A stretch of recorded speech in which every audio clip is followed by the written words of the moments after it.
আসসালামু আলাইকুম ওরহমতুল্লাহি ওবরাকাতুহু ইন্নালহামদুলিল্লাহ ওয়াসসালাতু ওয়াসসালামু আলা রাসূলিল্লাহ আম্মা বাদ। আজকে আমরা সূরা ফালাক শব্দে শব্দে ভেঙে ভেঙে সহি শুদ্ধ করে আরবি বাংলা উচ্চারণ এরপরে অর্থ সহকারে শিখব ইনশাআল্লাহ। ধৈর্য সহকারে শেষ পর্যন্ত সাথে থাকবেন। প্রিয় দর্শক, যদি নতুন হয়ে থাকেন তাহলে অবশ্যই এরকম নিত্য নতুন ভিডিও পেতে আমার এই চ্যানেলটি সাবস্ক্রাইব করে রাখবেন এবং এই ভিডিওতে একটি লাইক এবং কমেন্ট করতে ভুলবেন না। চলুন শুরু করে দেই। أعوذ بالله من الشيطان الرجيم بسم الله الرحمن الرحيم قل أعوذ برب الفلق এবার আমার সাথে জপেন قل أعوذ قل أعوذ برب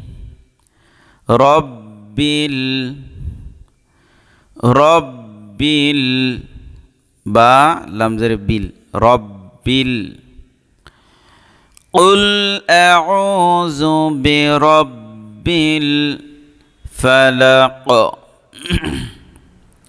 فلق فازبر فلم زبر فلق قفزر قي فلقي কিন্তু ওকফ করলে হরকতওয়ালা অক্ষরগুলো সাকিনে পরিবর্তন হয়ে যায়। ফালাক কুল আউযু বিরাব্বিল ফালাক।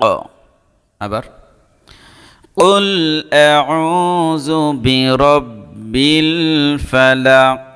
প্রিয় দর্শক, দেখুন বাংলা উচ্চারণ বড় আকারে দেওয়া আছে, কিন্তু আমি যেভাবে উচ্চারণ করি ওইভাবে উচ্চারণ করার চেষ্টা করবেন। মিন শাররি মা খলাক। নুন সাকিনের পরে শিন আসছে ইখফা অক্ষর, এই জন্য এখানে ইখফা করতে হবে, গুন্না করতে হবে এক আলিফ 1 সেকেন্ড। মিন শাররি মা খলাক। মিন শাররি মিন শাররি মা খলাক। আলিফ খালি, তার ডাইনে জবর, এই জন্য একালি টান দিতে হবে। মা খলাক। মিন শাররি মা খলাক ওয়া মিন শাররি গাসিকিন ইযা ওয়াকাব। এবার জপেন আমার সাথে ومن شر ومن شر ومن شر غاسق غاسق غاسق ومن شر غاسق إذا وقب إذا وقب إذا وقب ومن شر غاسق إذا وقب ومن شر غاسق إذا وقب ومن شر النفاثات في العقد। ومن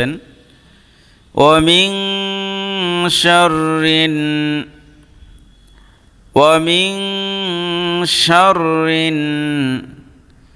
النفاثات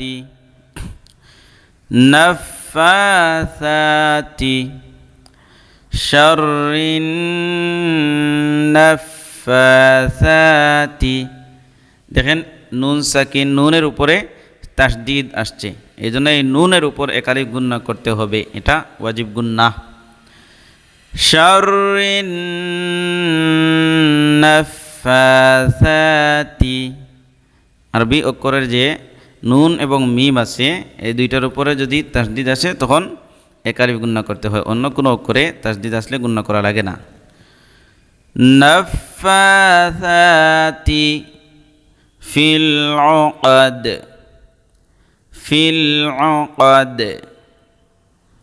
في العقد نفاثات في العقد ومن شر النفاثات في العقد আবার ومن شر النفاثات في العقد ومن شر حاسد إذا حسد এবার জপেন ومن شر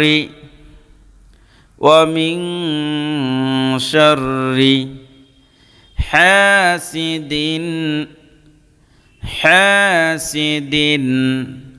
হা আলিফ জবর হা সিনজের সি হাসি দাল দুই জের দিন হাসিদিন ومن شر حاسد إذا حسد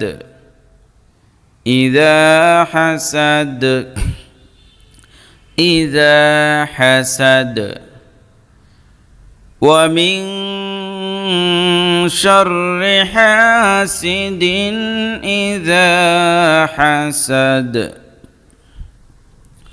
ومن شر حاسد إذا حسد প্রথম থেকে বিসমিল্লাহির রহমানির রহিম قل أعوذ برب الفلق من شر ما خلق ومن شر غاسق إذا وقب ومن شر النفاثات في العقد ومن شر حاسد إذا حسد প্রিয় দর্শক, আশা করছি আপনারা সূরা ফালাক ভালো করে মুখস্থ করতে পেরেছেন।